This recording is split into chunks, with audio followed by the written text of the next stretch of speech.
Hi friends, എല്ലാവർക്കും നമസ്കാരം. ഞാനിന്ന് വന്നിട്ടുള്ളത് ഓണം സ്പെഷ്യലായിട്ടുള്ള ഒരു ബീട്രൂട്ട് പച്ചടിയുമായിട്ടാണ്. ഈ ബീട്രൂട്ട് പച്ചടി എന്നത് എല്ലാവർക്കും അറിയുന്നത് തന്നെയാണ്. എന്നാലും ഈ ബീട്രൂട്ട് പച്ചടിയുടെ രുചി കൂടുവാൻ വേണ്ടി ഈ വീഡിയോയിൽ ഞാനൊരു ടിപ്പ് പറയുന്നുണ്ട്. എന്നാൽ അതെന്താണെന്നും ഇത് എങ്ങനെയാണ് ഉണ്ടാക്കുന്നതെന്നും നമുക്ക് നോക്കാം. നമുക്കിന്നൊരു ഓണം സ്പെഷ്യൽ ബീട്രൂട്ട് പച്ചടി ഉണ്ടാക്കിയാലോ? അതിനായി ഈ വലുപ്പത്തിലുള്ള ഞാൻ ഒരു ബീട്രൂട്ട് എടുത്തിട്ടുണ്ട്. ഇത് തൊലിയൊക്കെ കളഞ്ഞ് നമുക്ക് ഗ്രേറ്റ് ചെയ്ത് കൊണ്ടുവരണം. ഈ ബീട്രൂട്ട് ഇവിടെ ഗ്രേറ്റ് ചെയ്തെടുത്തിട്ടുണ്ട്.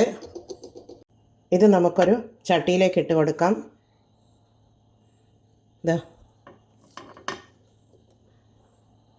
ഇനി ഇതൊന്ന് ചെറുതായി ഒന്ന് വേവിച്ചെടുക്കണം. ഇതിൽ ഗ്രേറ്റ് ചെയ്തെടുത്തത് കൊണ്ട് തന്നെ ഇതിൽ വെള്ളമുണ്ടാകും. എന്നാലും അടി പിടിക്കാതിരിക്കാൻ വേണ്ടി ഒരു 1/4 കപ്പ് വെള്ളം ഒഴിച്ചു കൊടുക്കാം. പിന്നീട് ഒരു ടീസ്പൂൺ ഉപ്പാണ് ഇട്ട് കൊടുക്കുന്നത്. ഉപ്പിട്ട് കൊടുത്ത് ഒന്ന് സ്റ്റൗമീത വെച്ച് വേവിച്ചെടുക്കാം. ചെറുതായി ഒന്ന് വേവിച്ചെടുത്താൽ മതി. ഇതിവിടെ സ്റ്റൗമീത വെച്ച് കൊടുത്തിട്ടുണ്ട്. ഇത് നമുക്ക് ചെറിയ ഫ്ലെയിമിൽ വെച്ച് കൊടുത്ത് മൂടിയിട്ട് കൊടുത്ത് ചെറുതായി ഒന്ന് വേവിച്ചെടുക്കാം. പിന്നീട് ഈ പച്ചടിക്ക് വേണ്ടി ഒരു 1/2 കപ്പ് തേങ്ങ ചിരകിയതെടുത്തിട്ടുണ്ട്. അതൊരു മിക്സിയുടെ ജാറിലേക്ക് ഇട്ട് കൊടുക്കാം. പച്ചടിയുടെ എരിവിനാവശ്യമായ കാന്താരി മുളകാണ് ഞാൻ എടുക്കുന്നത്, പച്ചമുളകല്ല. നിങ്ങൾക്ക് പച്ചമുളകുണ്ടെങ്കിൽ പച്ചമുളകും എടുക്കാം. ഞാൻ കാന്താരി മുളക് ഉള്ളത് കൊണ്ട് കാന്താരി മുളകാണ് ഇട്ട് കൊടുക്കുന്നത്. ഇതിന് എരിവിനാവശ്യമായ കാന്താരി മുളക് ഇതിലേക്ക് ഇട്ട് കൊടുക്കുന്നുണ്ട്. ഇതൊന്ന് അരച്ചെടുത്ത് കൊണ്ടുവരണം. ഇത് പകുതി അരച്ച് കഴിഞ്ഞാൽ മാത്രമേ കടുക് ഇട്ട് കൊടുക്കാൻ പാടുള്ളൂ. ഇല്ലെങ്കിൽ കടുക് കൂടുതൽ അരഞ്ഞു കഴിഞ്ഞ് കഴിഞ്ഞാൽ അതിൻ്റെ ടേസ്റ്റിന് മാറ്റം വരുന്നതാണ്. തേങ്ങയും കാന്താരി മുളകും ഇവിടെ പകുതി അരച്ചെടുത്തിട്ടുണ്ട്. ഇനി അതിലേക്ക് നമുക്ക് 1 ടീസ്പൂൺ കടുകിട്ട് കൊടുക്കാം. 1 ടീസ്പൂൺ കടുകിട്ട് കൊടുക്കുന്നുണ്ട്. അതുകൂടി നമുക്ക് ഒന്ന് അരച്ചെടുത്ത് വരാം. കടുകും ഇട്ട് കൊടുത്ത തേങ്ങ അരച്ചെടുത്ത് കൊണ്ടുവന്നിട്ടുണ്ട്. ഇനി നമുക്ക് ബീട്രൂട്ട് വെന്തോ എന്ന് നോക്കാം. ബീട്രൂട്ട് ഇവിടെ നല്ലതുപോലെ വെന്ത് വന്നിട്ടുണ്ട്. നൈസായി ഗ്രേറ്റ് ചെയ്തത് കൊണ്ട് തന്നെ ഇത് വളരെ സോഫ്റ്റാണ്. എന്നാൽ ഇതിലേക്ക് നമുക്ക് തേങ്ങ അരച്ചത് ചേർത്ത് കൊടുക്കാം. തേങ്ങ അരച്ചതാണിത്. അത് ഇതിലേക്ക് ചേർത്ത് കൊടുക്കുന്നുണ്ട്. ഒന്ന് ഇളക്കി കൊടുക്കാം. ഇതിലേക്ക് ജാറ് കഴുകിയ വെള്ളവും കൂടി ഒഴിച്ചു കൊടുക്കാം. ഈ ബീട്രൂട്ടും തേങ്ങ അരച്ചതും കൂടി മിക്സാവുന്ന വിധത്തിലൊന്ന് നമുക്ക് ഇളക്കി കൊടുക്കാം. ഇത് ചെറിയൊരു തിള വരണം. നമുക്ക് ഉപ്പൊന്ന് ചെക്ക് ചെയ്ത് നോക്കാം. ഉപ്പും എരിവും ഇതിവിടെ ചെറുതായൊരു തിള വരുന്നുണ്ട്. ഇതിൽ അരപ്പൊക്കെ ഒന്ന് വെന്ത് കിട്ടിയിട്ടുണ്ട്. ഇനി നമുക്ക് തൈര് ഒഴിച്ച് കൊടുക്കാം. തീ ഓഫാക്കി കൊടുക്കുന്നുണ്ട്.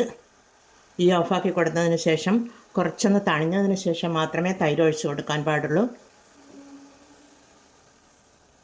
ഇവിടെ തണിഞ്ഞ് കിട്ടിയിട്ടുണ്ട്. നല്ല കാന്താരിയുടെ എരിവും നല്ല ടേസ്റ്റുമുണ്ട്. ഒന്ന് ടേസ്റ്റ് ചെയ്ത് നോക്കിയപ്പോൾ ഇത് ചൂടോടെ തൈര് ഒഴിച്ച് കഴിഞ്ഞാൽ തൈര് പിഴിഞ്ഞു പോകും. അതുകൊണ്ടാണ് കുറച്ച് തണിഞ്ഞതിന് ശേഷം തൈര് ഒഴിക്കാമെന്ന് പറഞ്ഞത്. 1/2 കപ്പ് തൈരാണ് എടുത്തിട്ടുള്ളത്. അത് നമുക്കിതിലേക്ക് ഒഴിച്ച് കൊടുക്കാം. ഒന്ന് ഇളക്കി കൊടുക്കാം. നല്ല കട്ട തൈരാണ് ഒഴിച്ച് കൊടുത്തിട്ടുള്ളത്. നല്ല അടിപൊളി ബീട്രൂട്ട് പച്ചടി ഇവിടെ റെഡിയാണ്. ഇനി നമുക്കിതിലേക്ക് കടുക് താളിച്ചൊഴിച്ച് കൊടുക്കാം. കറിവേപ്പിലയും വറ്റൽമുളകും കടുകും താളിച്ചൊഴിച്ച് കൊടുക്കണം. ഇതിനി ഒന്ന് ടേസ്റ്റ് ചെയ്ത് നോക്കാം. തൈര് ഒഴിച്ചതുകൊണ്ട് തന്നെ ചെറിയൊരു പുളിയുപ്പുണ്ടാകും. അതുകൊണ്ട് ഉപ്പ് കറക്റ്റാണോ എന്ന് നോക്കാം. കുറച്ച് ഉപ്പിൻ്റെ കുറവുണ്ട്. ഒരു 1/4 ടീസ്പൂൺ ഉപ്പ് കൂടി നമുക്ക് ഇട്ട് കൊടുക്കാം. 1/4 ടീസ്പൂൺ ഉപ്പിട്ട് കൊടുക്കുന്നുണ്ട്. ഒന്ന് ഇളക്കി കൊടുക്കാം. ഇനി നമുക്ക് താളിച്ചൊഴിച്ച് കൊടുക്കാം.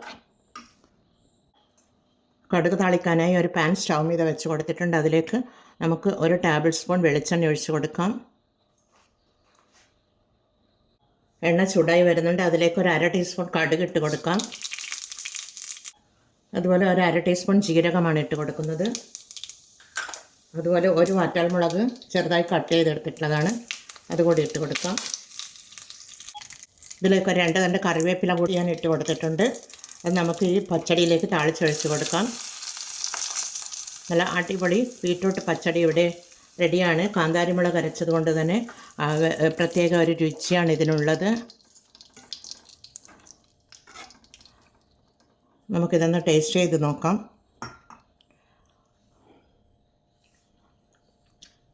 താളിച്ചൊഴിച്ച് കഴിഞ്ഞപ്പോൾ പിന്നെ അതിൻ്റെ രുചി കൂടി വന്നിട്ടേ ഉള്ളൂ. ഇനി നമുക്കിതൊരു സർവിങ് ബൗളിലേക്ക് മാറ്റാം. ഞാനിതൊരു സർവിങ് ബൗളിലേക്ക് മാറ്റിയെടുത്തിട്ടുണ്ട്. അടിപൊളി ടേസ്റ്റോട് കൂടിയിട്ടുള്ള ബീട്രൂട്ട് പച്ചടി ഇവിടെ റെഡിയാണ്. എല്ലാവരും ഇതുപോലെ ഒന്ന് ട്രൈ ചെയ്ത് നോക്കൂ. ഈ ഓണം സ്പെഷ്യൽ ബീട്രൂട്ട് പച്ചടിയാണ്. കടുക് തേങ്ങ അരക്കുമ്പോൾ ഫസ്റ്റ് തന്നെ ഇടാതെ പകുതി അരച്ച് കഴിഞ്ഞാൽ കടുകിട്ട് കൊടുത്ത് നോക്കൂ നിങ്ങൾ. നല്ല ടേസ്റ്റിന് അതിൻ്റെ പ്രത്യേക രുചിയാണ്. നിങ്ങൾ അതുപോലെ ചെയ്ത് നോക്കൂ. അതൊരു ടിപ്പാണ്, പച്ചടിയിൽ ഉണ്ടാക്കുമ്പോൾ എടുക്കുന്ന ഒരു ടിപ്പാണത്. എന്നാൽ എല്ലാവരും ഇതേപോലെ ഒന്ന് ട്രൈ ചെയ്ത് നോക്കി ഫീഡ്ബാക്ക് അറിയിക്കൂ. കമൻറ്റും സബ്സ്ക്രൈബും ചെയ്ത് സപ്പോർട്ട് ചെയ്യൂ. അടുത്തൊരു വീഡിയോയുമായി വരുന്നത് വരെ എല്ലാവർക്കും താങ്ക് യു ഫോർ വാച്ചിങ്.